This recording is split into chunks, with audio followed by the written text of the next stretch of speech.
This is Positively Farming Media. Right about now is the time that some of us are looking at getting our garlic cloves into the ground for next summer's harvest. It really is a pretty simple crop to grow, but it seems like seed garlic is getting more and more expensive to purchase. I generally save the best specimens from this year's harvest and plant it in the fall. But our bulbs this year were far from impressive. None of them were really worthy of saving. Remember, we save the best and we eat the rest. And I found myself having to order a lot of seed garlic this year. So on this episode of Just Grow Something, I'm digging further into the idea of a perennial garlic bed. This is something I explored a couple of years ago and that I did unintentionally in my garlic bed from last year. So I've gone down a rabbit hole of different ways to get a perennial harvest from one bed of garlic. It's not as foolproof as, say, asparagus, where you plant it once and then just continue to harvest for the next 30 years. But there are a whole host of ways to enjoy that garlic flavor we love while also protecting ourselves from the inflation that seems to be happening with seed garlic. Just one more way to become more self-reliant in our own gardens. Ready to tackle garlic as a perennial crop? Let's dig in. Hey, I'm Karen, and I started gardening 18 years ago in a small corner of my suburban backyard. When we moved to a 5-acre homestead, I expanded that garden to half an acre, and I found such joy and purpose in feeding my family and friends. This newfound love for digging in the dirt and providing for others prompted my husband and I to grow our small homestead into a 40-acre market farm. When I went back to school to get my degree in horticulture, I discovered there is so much power in food, and I want to share everything I've learned with as many people as possible. On this podcast, we explore crop information, soil health, pests and diseases, plant nutrition, our own nutrition, and so much more in the world of food and gardening. So grab your garden journal and a cup of coffee and get ready to just grow something. Now, I did a full episode on garlic way back in episode 40, and I will link to that in the show notes, but let's do a quick overview on how we generally plant garlic as an annual before moving on to talking about it as a perennial.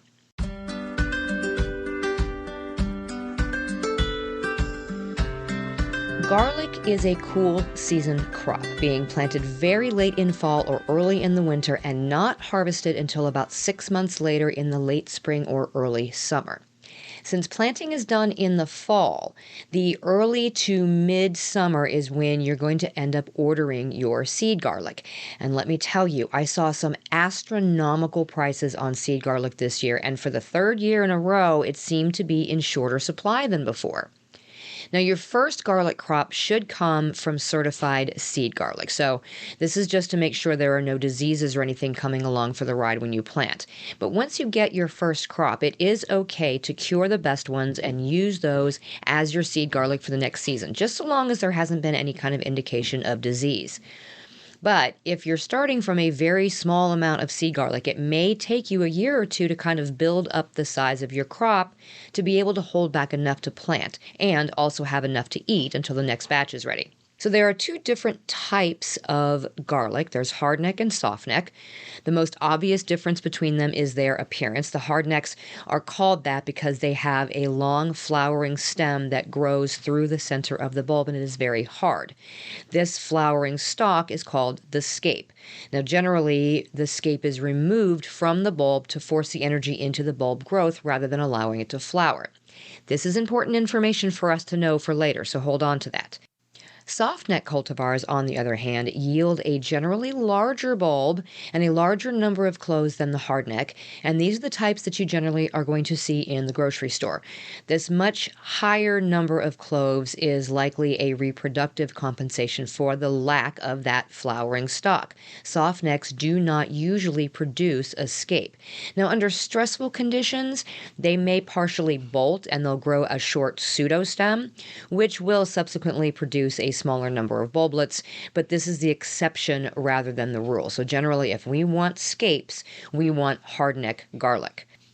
Now, generally speaking, hardneck varieties tend to grow better in areas with more severe winters because they require a greater period of vernalization than softneck cultivars. So, vernalization is the number of hours beneath a certain temperature that it will need in order to be able to produce a crop the next season. So, a prolonged period of cooler weather is ideal for hardnecks. Softnecks, on the other hand, tend to perform better in areas where the winters are milder. So where I am in zone 6A, we can grow both hardneck and softneck. We're kind of right along that line. And I usually do grow both just to make sure that I get something, because we can have some really brutal winters sometimes. And then sometimes it's pretty warm. I did plant both last fall, and just all of my bulbs performed poorly this year. But I think that was more of a lack of moisture than anything else, and maybe a problem with my soil composition in that bed. So let's talk planting. The way we plant our initial crop is going to be the same whether we plan to grow it as an annual or a perennial, and it's relatively simple.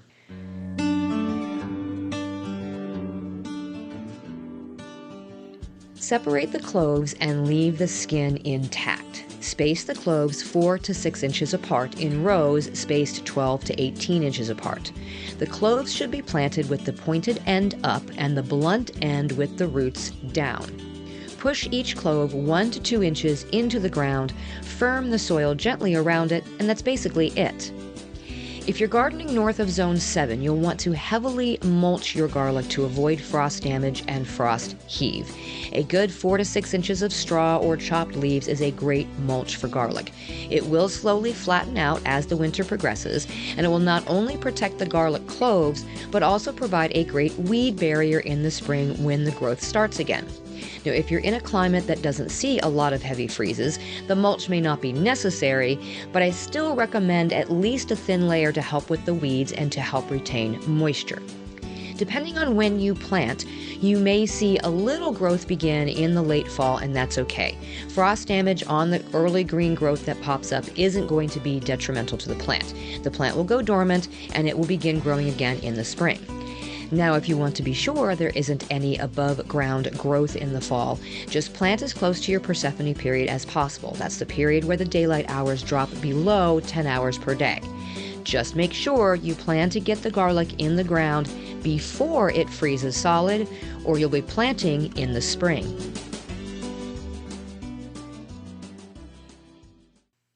Which is a good point. If you miss the planting dates in the fall, or you don't get your seed garlic ordered in time, you can absolutely plant in the spring. Just know that the bulbs won't get nearly as big as they would if you plant in the fall, but hey, any crop of garlic is better than no crop. So now that it's planted, how do we turn our annual garlic crop into a perennial? Well, first, we need to be sure we're using hardneck garlic. Remember, hardneck garlic produces a scape, and we remove that scape before it opens in order to focus the plant's energy into creating a nice-sized bulb. But if we leave that scape intact, it produces an umbel. This is the flower, and it's actually a terminal pod that produces bulbils or bulblets. Those bulblets are little clones of that same garlic bulb that's growing under the surface of the soil.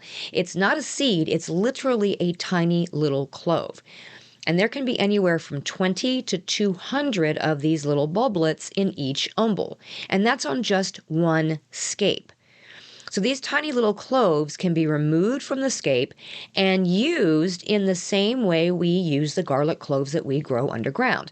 The flavor is very similar, they're just smaller. But if we leave them on the scape for longer and we harvest them when they're mature, well, now they can be planted in the same way as the individual cloves. They need at least 2 seasons and sometimes a little bit more before they produce an actual differentiated bulb like we're used to seeing. But that's a lot of return from one garlic scape, 20 to 200 cloves.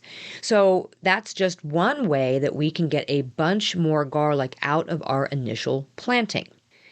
The second is to just leave some of that garlic unharvested in the bed. This is what I did unintentionally last season. And this spring, I had a bunch of garlic clusters sprouting up where my garlic was last year. So what happened was each clove of each of those forgotten garlic bulbs sent up a new sprout in the spring. So when you plant garlic, you plant those individual cloves, but these were never separated. So they just came up as a dense patch of garlic shoots. If you just leave these alone, after a few years, that one single garlic clove is going to have dozens of garlic shoots sprouting in these small patches of soil in the garden. These individual shoots can be pulled off of that cluster at any time and used as green garlic. This is similar to how we would use a green onion. The flavor is less garlicky than a full-size clove, but it's definitely there.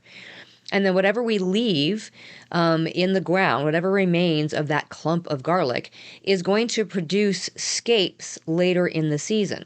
So then we can harvest those and use them as our regular garlic scapes, or harvest only some of them and allow the rest to produce those bulblets. So as they dry, they may drop off the plant and reseed themselves right next to the clump that's already growing, and you have a separate clump starting the next season. So it's self-seeding. It becomes a perennial. You can also pull these clumps up in the spring and separate out those individually sprouted cloves, and then replant them in the typical 4-inch spacing apart from each other and allow them to grow the rest of the summer to be harvested as those differentiated bulbs. They'll take a little bit longer to get to maturity than fall planted cloves, and they may not get as big, but they will be bulbs of garlic just like what you would expect. There are lots of options here. And yes, I said that if you're in a warmer climate, you likely need to plant soft neck varieties. But that's if you're determined to get those big differentiated bulbs. You can absolutely plant hardneck as a perennial in warmer climates and allow them just to remain in the bed. You'll have green garlic to harvest practically year-round, and choose to plant some soft neck alongside them for those bigger bulbs if you want to. I think growing garlic as more of a perennial crop solves a couple of problems for us. If what you're going for is the flavor, you're definitely getting that, even if it's not from what we would consider a traditional clove. The bulblets are full flavored and can be harvested and dried very easily, and they're super easy for grinding into garlic powder. Allowing the garlic to grow in clusters takes a lot less effort on the part of the gardener, and allowing some of the scapes to remain intact gives us an almost endless supply of seed garlic without ever having to buy another bulb again. I'm going to move those clumps from last season into a more permanent home at the same time that I'm planting my fall garlic next week. I'll let those clumps do their thing in their own bed, and I will have a nice little perennial patch from here on out. Let me know if you plan to try this too. Until next time, my gardening friends, keep on cultivating that dream garden, and we'll talk again soon. You just finished another episode of the Just Grow Something podcast. For more information about today's topic, go to justgrowsomethingpodcast.com, where you can find all the episodes, show notes, articles, courses, newsletter sign up, and more. I'd also love for you to head to Facebook and join our gardening community in the Just Grow Something Gardening Friends Facebook group. Until next time, my gardening friends, keep learning and keep growing.